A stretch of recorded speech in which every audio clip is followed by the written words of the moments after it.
শপথ পাঠ। আমি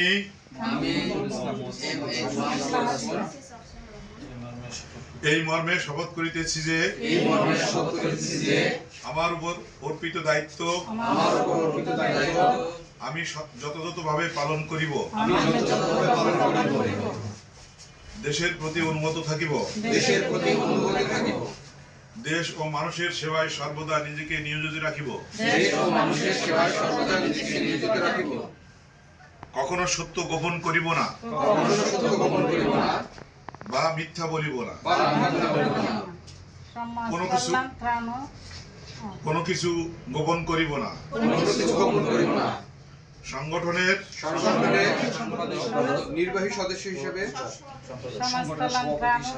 হিসাবে আমার উপর ঢাকা প্রেস ক্লাবের গঠনতন্ত্র মোতাবেক যে সাংগঠনিক দায়িত্ব অর্পণ করা হয়েছে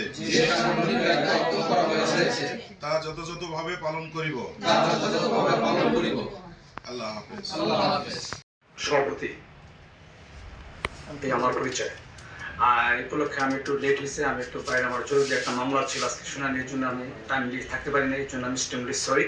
আমি প্রথম আসছি, তো স্যারের দেরি দেখে আমি আবার ওই সময়টা আবার ওইখানে চলে গেছি, এই জন্য স্যার আমি এক্সট্রিমলি সরি, জন্য আমার দেরি গেছে। এই প্রথম বিশ্বাস করছি। ধন্যবাদ। আপনাদের প্রশিক্ষণের জন্য ওদের আর কোনো কাজ নেই। সারা দেশের যত আছে সাংবাদিক ভাইরা আছে তাদেরকে বেসিক ট্রেনিং, যেটা আপনারা বলতেছেন বুনিয়াদী প্রশিক্ষণ, এটা তাদেরই দায়িত্ব এবং সেই বাজেটটা তাদেরকে দিয়ে দেওয়া হয়। এদের আর অন্য কোনো দায়িত্ব নাই। আর প্রেস কাউন্সিল হলো আপনাদের অভিভাবক প্রতিষ্ঠান। আপনাদের অভিভাবক বলতে যে দায়িত্ব বুঝায় একজন, আপনি নিজেও একজন অভিভাবক। আপনার পরিবারের সদস্যদের দেখভাল করা, ভালো মন্দ, স্বার্থ সব কিছু দেখার দায়িত্ব হলো বাংলাদেশ প্রেস কাউন্সিলের। সেই দায়িত্বের অংশ হিসাবে আমরা কি করি, আমাদের যে প্রায় 23টার মতো আইন আছে, আমরা প্রশিক্ষণ ম্যানুয়াল আপনারা যখন যান তখন দেখবেন, যারা যান তারা ওখানে গিয়ে আমাকে বললে আমি একটা ম্যানুয়াল দিতে পারি, তো আপনারা দেখতে পারেন। আর যখন প্রশিক্ষণ করবেন, কর্মশালা করবেন, তখন তো পাবেনই। তো সেখানে প্রায় 23টার মতো আমাদের আছে, ম্যানুয়াল আছে, এই আইন আছে ম্যানুয়ালে। এই আইনগুলো একজন সাংবাদিক হিসেবে জানা খুবই প্রয়োজন। বিশেষ করে আমরা যারা এখন যখন আমরা প্রশিক্ষণ কর্মশালায় বলে থাকি যে কথাগুলো, সেগুলো হলো, আমি বইয়ের দিকে তাকাচ্ছি বারবার, যে ওই আমরা সাংবাদিক হিসাবে অনেকেই আচরণবিধি সম্পর্কে জানি না, অথচ আমাদের কিন্তু প্রত্যেকটা সার্ভিসের আলাদা আলাদা আচরণবিধি আছে। সরকারি, বেসরকারি, ক্যাডার, নন ক্যাডার, প্রত্যেকটা সার্ভিসের নিজস্ব আচরণবিধি আছে, যেটা বলে থাকি যে আপনি সমাজের একজন বাসিন্দা হিসাবে, নাগরিক হিসাবে, দেশের নাগরিক হিসাবে, একজন পরিবারের সদস্য হিসাবে আপনি কি করতে পারবেন কি পারবেন না, লিখিত বা অলিখিত অনেক কিছু নিয়ম কানুন, প্রথা, কনভেনশন, কনসেপশন, বিধি বিধান, নীতিমালা, এগুলো সব অনেক কিছুই আছে যে লেখা থাকুক বা না থাকুক, তুমি এটা করতে পারবা, তুমি এটা পারবা না। আপনি আপনার বাচ্চাদেরকে বলেন, আপনাকে আপনার বাবা মা বলেছেন।